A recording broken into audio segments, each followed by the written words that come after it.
Well, hello and welcome to the new and improved channel. Yes, it's me. You get me with glasses. Get Aaron the Savage. Uh, you can call me Lathan if you want, though. I'll just drop my name, not my last name though. But you can figure that out. First video ever reacted to. We have has bad driving has become normalized by Flurf Design. Let's get into it. There's a common phrase among urbanists that goes, "You're not stuck in traffic, you are traffic," referring to drivers who Okay, I will say too, bad driving might have to have been like contributed by COVID, honestly, because like there were less people on the road, I think. I don't know. I didn't really go out during the pandemic, so and also with the culture of ultra aggressive driving, like I feel like that has something to do with it. A few days ago, actually, we're like, there's a huge traffic jam, and then we were just merging, and this lady comes up in front of me. She was behind me. Like we're getting on the interstate, it merges into one lane because of construction and all that stuff. And yeah, she just came up to me and flipped me off, and then cut right in front of me. I didn't know what I did. Let's just say I might have fed into it afterwards. I'm not getting into any incriminating stuff though. All right. I didn't mean to pause it right complain away. about congestion, not realizing that they are contributing to it. Suburbanites will say that the city is noisy, not realizing that most of that noise comes from suburbanites driving their cars into the city. Some people will complain that building bike lanes or transit lanes will make pollution worse because cars will spend more time idling in traffic, not realizing that providing viable alternatives to driving will mean fewer people need to drive in the first place. Okay, I could see that argument too though, because there is a buildup of traffic, but then again, yeah, he just did count it. Never mind. Ignore that point. Ignore it. British psychologist Ian Walker refers to this as motor normativity, also known as car brain. Many cities in North Car America are designed exclusively for cars. It didn't used to be that way, nor does it have to be. But because Oh my goodness. I will say, I hate how car centric this country is. Oh my goodness. Maybe, I mean, I live like 30 minutes away from where I need to go normally, anyways, but maybe when I go into the city, sometimes, like, what if I just want to walk around? There's like no sidewalks where I normally go, so like you can't really walk or bike around unless you want to bike on the road. But and then that gets into the topic of the whole cyclist's fault thing or whatever. I don't know. I just hate how car centric this country is. driving is so normalized, people view cars as the default form of transportation and can't comprehend how it's possible to live without them. Car crashes and dangerous driving are seen as unavoidable. It's just an everyday part of modern life. I mean, there's an entire genre on YouTube with thousands of videos dedicated to car crash compilations. I will say it probably makes them money too because of how much it happens. I mean, you'd be lying if you say you haven't watched at least one car crash compilation though. Am I right? I mean, come on. And there's even an entire TV show called Canada's Worst I Driver forgot that has about over 14 this. seasons and 115 episodes. Stopped at a green light. You're stopped at a green light? Yes. This assumption that everyone What do you should mean, drive and has yes? to drive results in many bad drivers on the road because, believe it or not, some people are just not cut out to drive. And that's completely fine. Yet, we consistently build cities exclusively for cars and design streets that prioritize vehicle speeds rather than the safety of people. We need to change the way we approach road safety because, as of now, bad driving has become normalized. What are you saying, fam? Yo! Is he on a sidewalk? Is that guy on a sidewalk? What? Yo! Toronto's most notorious speed camera was just taken down by vandals. Not only are full self-driving cars 1,000 times safer, it would fix traffic, and you'll be able to drive everywhere at like 120 miles an hour. Okay, I will say, I can't get on the Waymo train. I'm sorry. I can't trust a robot driving me around. Because, like, you see all the stories about the self-driving Teslas losing control. Like, what am I gonna do? Just be strapped in for the ride? Be like, captain goes down with the ship or something like that, and just go head on into an 18-wheeler? I mean, I don't get the Waymo craze. I really don't. I've only seen like 2 Waymos ever too. I was in second time was in Austin. I think the first time was in Houston. That was they look weird too. Like they had like the little like spinny thing up top. It's like I guess it like I mean it's cool technology too because I guess it tells them like where to go, but I don't know. 2020, at the beginning of the COVID pandemic, U.S. Senator Ron Johnson of Wisconsin made this statement. "We don't shut down the economy because tens of thousands of people die on the highways. It's a risk we accept so we can move about." Over 40,000 Americans die each year from traffic collisions, and hundreds of thousands are severely injured, many of which face permanently life-altering conditions. To put that into perspective, that's equivalent to a fully loaded Airbus A380, the world's largest commercial That much? I didn't know it was that bad. Jeez. on board every single week. This has reached crisis levels as pedestrian fatalities have increased dramatically over the past decade. Yeah, look what I was talking about earlier. You see the little COVID spike. This is like in 2020. This is when the pandemic happened, and I don't know, something just clicked or something in their brains. There's like the neurons misfiring or developed something. countries. So no, it's not because of cell phones. But in America, we brush this off as being the cost of doing business. That's just the price we pay to keep the wheels of the economy turning. The two biggest is that culprits of this AI? are vehicle speed and vehicle size. Anyone who knows a bit of physics understands that the formula for kinetic energy is half an object's mass times velocity squared. So as cars get bigger and heavier and as people drive faster, the chances of dying from a collision increase Oh my goodness. exponentially. I hate how the manufacturers are making cars bigger. Oh my goodness, it actually just pisses me off to no end. Oh my goodness. I'm so anti big truck and SUV. It's so unnecessary.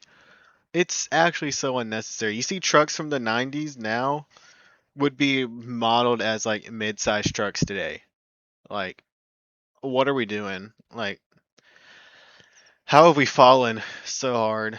And hopefully I think I remember the statistic correctly that people are starting to buy into actual like cars again and not just SUVs. So hopefully that. And another thing that's gotten bigger, I remember now, they only made the vehicles bigger to get around like regulations or something, like the manufacturers, which is just stupid. US and Canada, it's widely accepted to treat speed limits like suggestions. That it's okay to drive 10 or 20 over the speed limit because everyone does it. And the police aren't gonna bother ticketing you. One study finds that 42% of drivers don't even consider themselves to be speeding until they're 10 to 14 miles per hour over the Oh speed my. limit. One psychological reason for this is that the vast majority of drivers don't face any consequences for driving dangerously most of the time. Speeding, running red lights, and driving while impaired Okay, that's happen just very fucking often, stupid. but for an average person, the chances of getting into a collision are pretty rare. I mean, if it wasn't, nobody would be driving.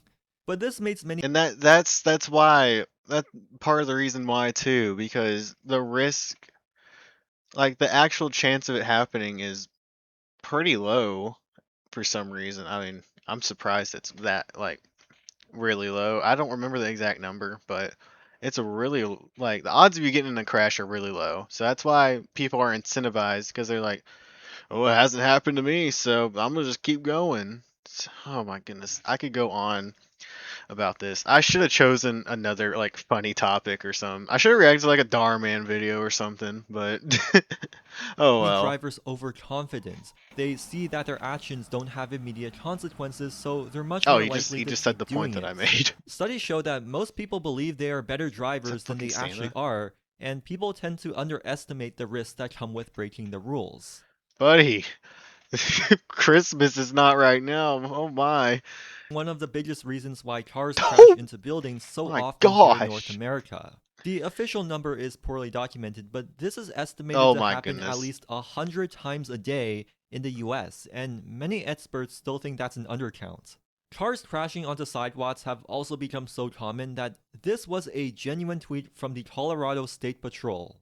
They're basically telling people to only walk one way down the sidewalk so you can make eye My contact with the gosh. distracted driver who's about to kill you. I mean, it's not like there's anything we can do about it. When we try to do enforcement through speed cameras, speed traps, or ticketing, many people scoff at it, claiming they're just cash grabs or that they're useless. They'll claim that speeding is actually safer because you're just going with the flow of traffic. I will say that is actually a point, an actual valid point, because statistically, slower drivers do actually cause more crashes by being in the way. But yeah, like more crashes are caused by the slower person being in the way and the guy going faster, I guess not being able to react. I don't remember what it was, but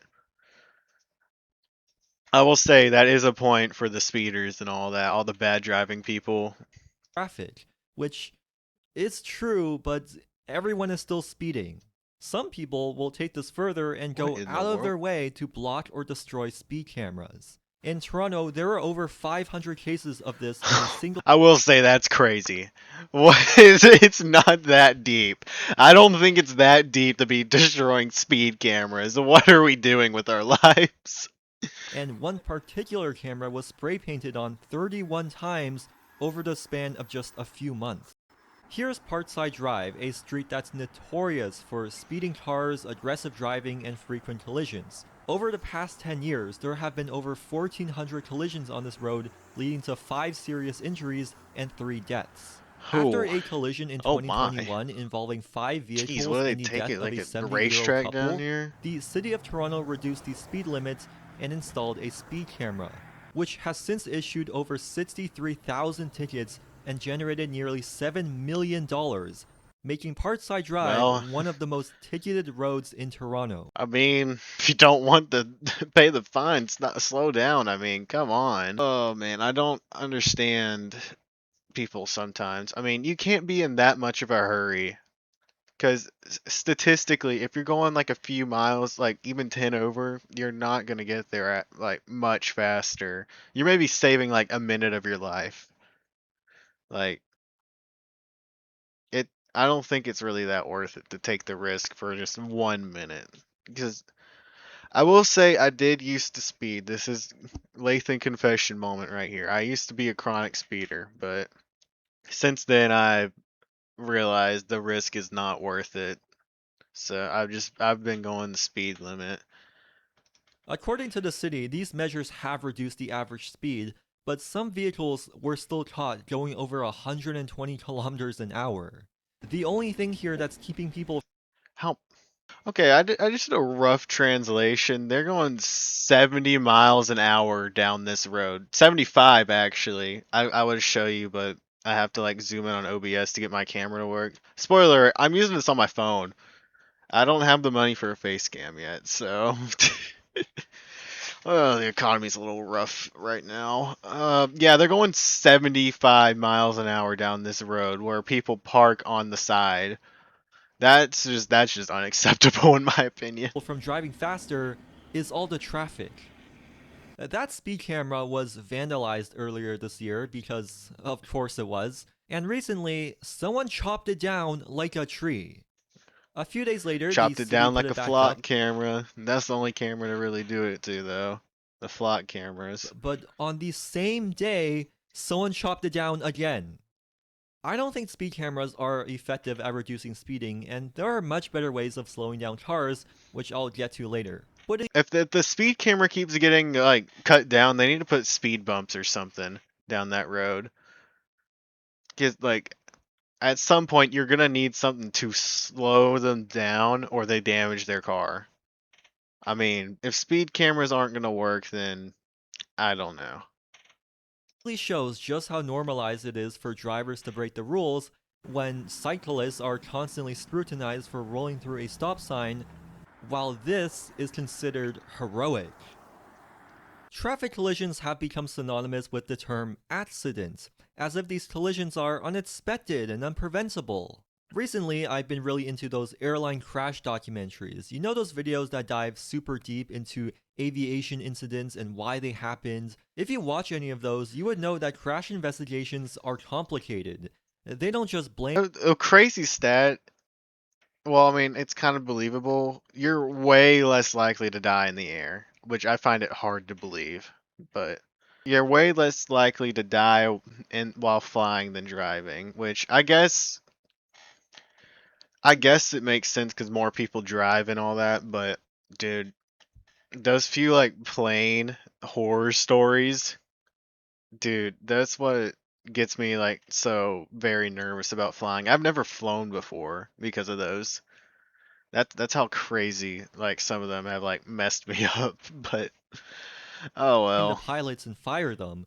They go super deep into all the underlying psychological and systemic factors that led to the crash. The airlines restructure pilot training and adopt stricter maintenance procedures. The aircraft manufacturers improve their technology and quality control. Well, unless you're Boeing. But the point here is that it's complicated, and it's all done so that Completely we're justified Boeing 99.9% stray, by the sure way. that a similar crash won't happen again. Now compare that to the way we treat car crashes. In North America, there's a huge emphasis on personal responsibility. Whenever a car crash occurs, the conversation is always about whose fault it was. That Oh yeah. person did something. Well, I mean, it's for insurance purposes. I mean, at the end of the day, if you find out who's at fault, you're gonna get more money if you're the guy that got crashed into. I mean, that's just the end of the day. It's how the economy's worked. My mouse keeps moving everywhere. It's distracting me. It's how the economy has just forced everyone to think like that. So I mean, it is what it is. If we all be more careful next time, we can avoid those crashes. They're always blamed on the behavior of individual road users, Oh my as if that's goodness. the only factor that leads to crashes. They'll Holy say that our dodge by roads that aren't guy. inherently dangerous, stupid people are dangerous.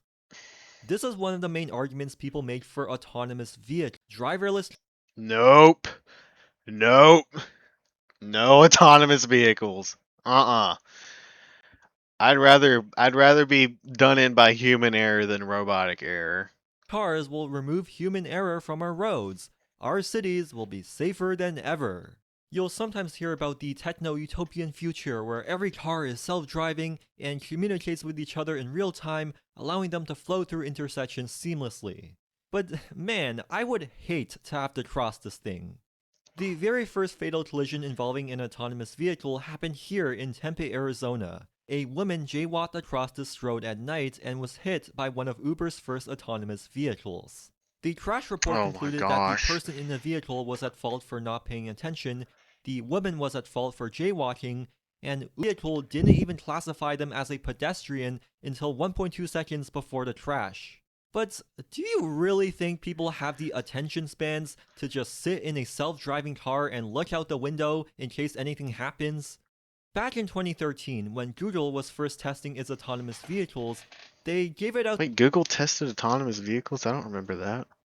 to several employees, telling them to always pay attention, never take their hand off the steering wheel, and that hidden cameras would be watching them. Despite these warnings, people were texting, putting on makeup, and Oh. falling asleep, all while they were driving on a highway. There have You see, it's the comfortability of having a driverless car. You put your life in the hands of the system controlling the car. So you're like, I don't need to pay attention because it's got me. They wouldn't put me in here without it knowing to, I don't know, destroy itself. have also been several cases of people getting arrested or killed while riding in a driverless Tesla, despite Elon Musk claiming that they are feature complete, full self-driving. People just Okay, well, Elon Musk sometimes talks out of his ass. So, I mean, can't really trust him on that. become reliant on technology very quickly. So if drivers are expected to manually take over when something goes wrong, what's gonna happen when people start driving less and lose their driving skills? Better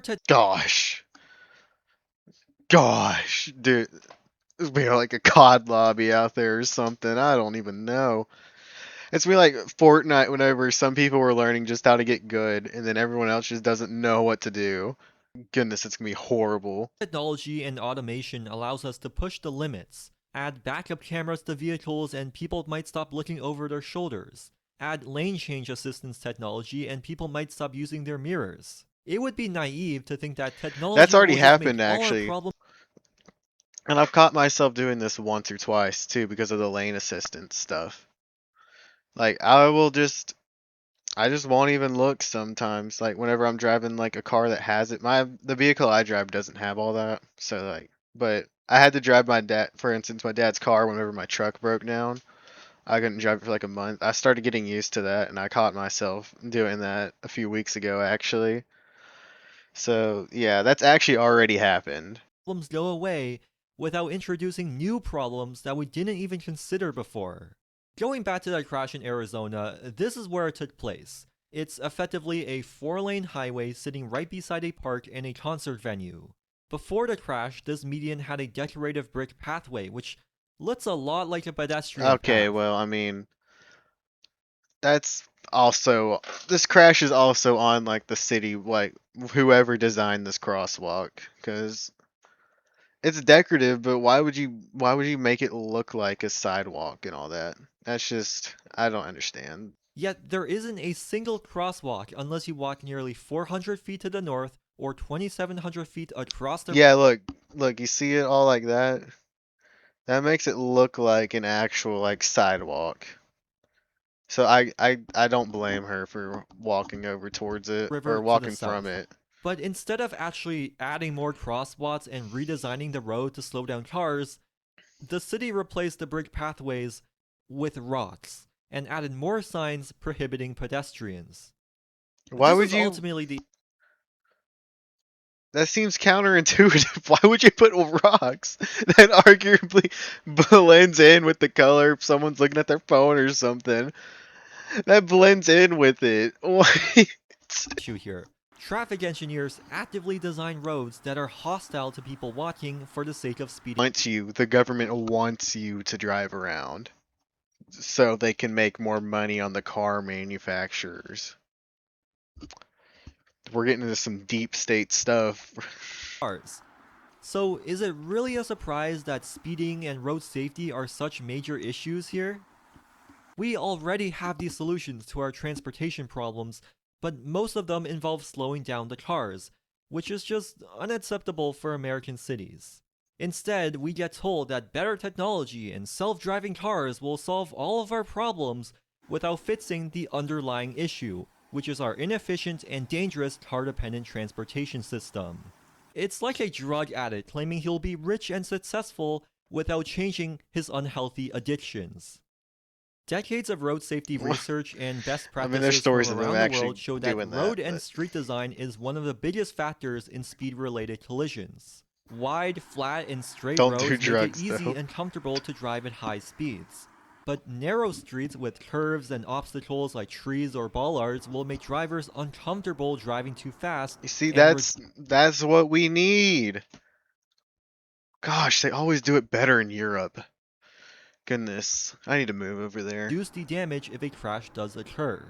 We need to accept that when a driver crashes onto the sidewalk, Gosh. they are the ones to face the consequences and not the innocent people walking on the sidewalk.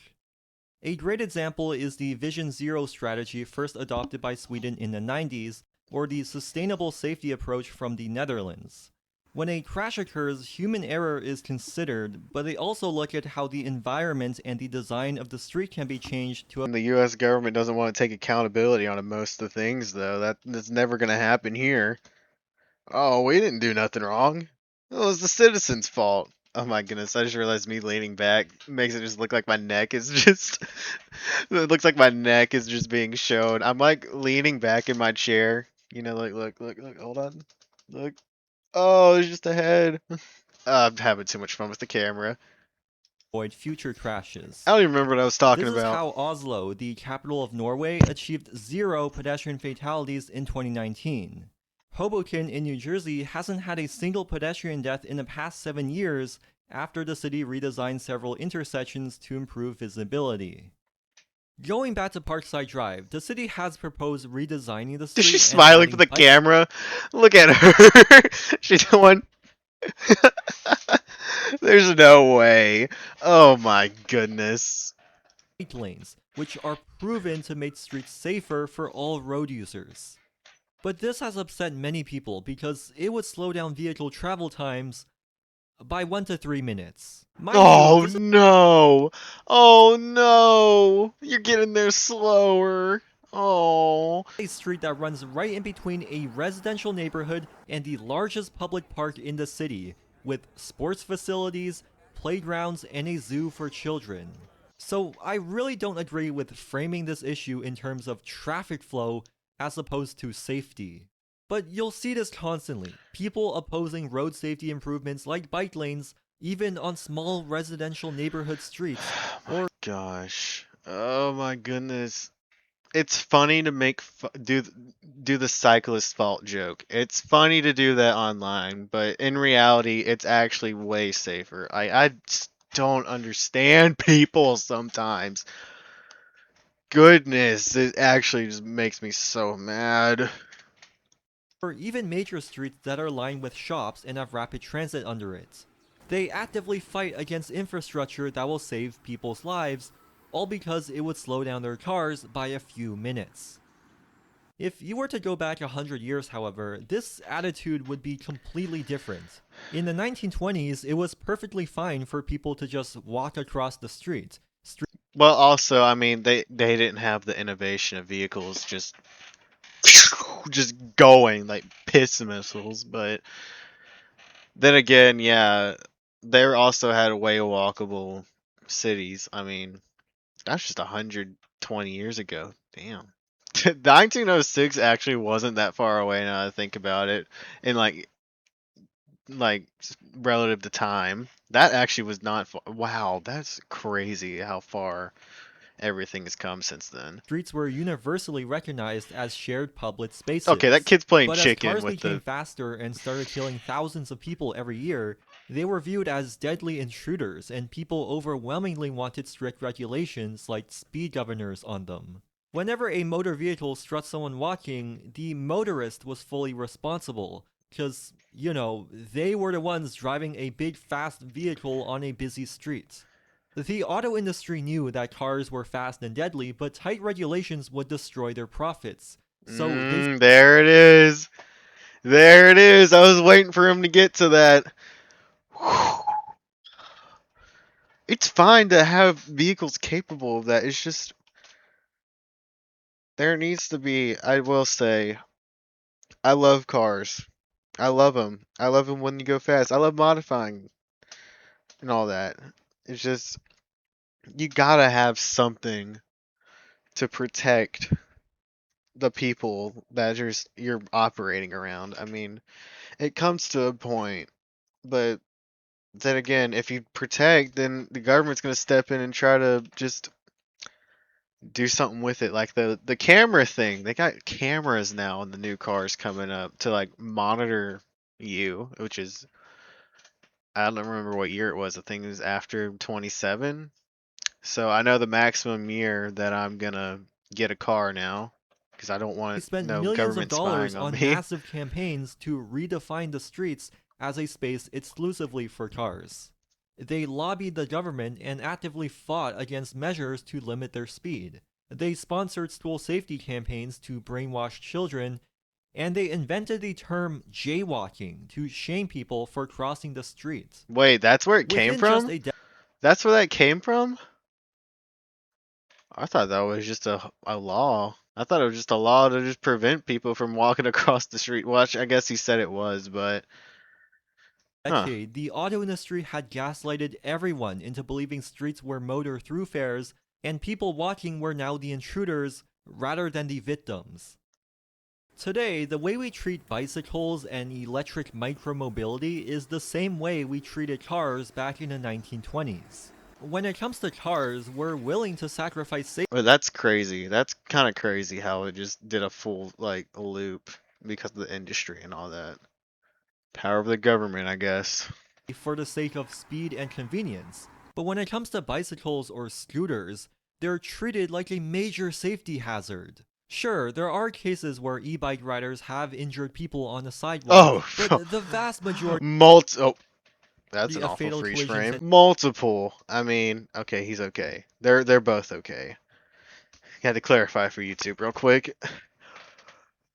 Yeah, there's also multiple instances of the e-bike kids and all that too. So I mean, it makes it hard to defend a more walkable type of environment. micromobility isn't the problem, it's part of the solution. Encouraging people to cycle instead of drive will make our streets safer, because the safest car trip is the one that never happens in the first place. That is very true. That's very true. I will say, because I mean, don't take a car, you're less likely to die. I mean, Thing though, in many parts of the US and Canada, you literally cannot go anywhere without a car, which means that children and people's grandmas with poor eyesight are forced to drive. Otherwise, they have no independent oh mobility. my goodness, it's like rage bait too. Oh my goodness, there's multiple areas where I'm from. They have like the little like indicator to tell you to like walk or not. It's like rage bait. There's no sidewalks too, so you gotta walk in the grass. Oh my goodness, it at just all. makes me so Yet, mad. as soon as a child turns 16, learning to drive is seen as a rite of passage, a step they take to finally become an adult. That learning to drive grants you the freedom and independence to go wherever you want. And if you don't do this, people look down on you and tell you to grow up. How other people have to drive you around for the I will rest of their say, life. I will say before, whenever I was an ignorant 15, 16-year-old, I will say I did dog on some of my friends for not driving, which I feel bad for doing now, but you change as a person when you grow up, that's all I'll say. Or they'll assume you're just a drunk driver who got their license taken away. Car dependency forces people who don't want to drive or shouldn't be driving to drive. Sure, driverless cars might help, but a lack of accessibility is a problem inherently caused by car-dependent planning. So, are they really necessary? In many walkable neighborhoods, it's already common to see children or old people getting around by themselves and being fully independent. Even in the suburbs, like here in Markham, Ontario, this bike lane allows many seniors to safely bike themselves to this mall, which is a vital community gathering space for Chinese Canadians. AVs are not here to save the planet, they're here to save the auto industry. When I imagine a city of the future, I don't think of this. I think Gosh. of this. Pedestrianized plazas that encourage people to walk around and relax. Massive You transportation see that's just aura too right there. Oh my goodness. Like it just feels better too. It just looks and feels better to just be walking around in one of those.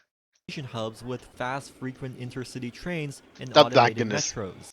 Don't even get me started on the high-speed rail thing in Texas. Oh my goodness, they'd rather spend so much money on the interstates, but can't fork out a single dollar bill for a high-speed rail.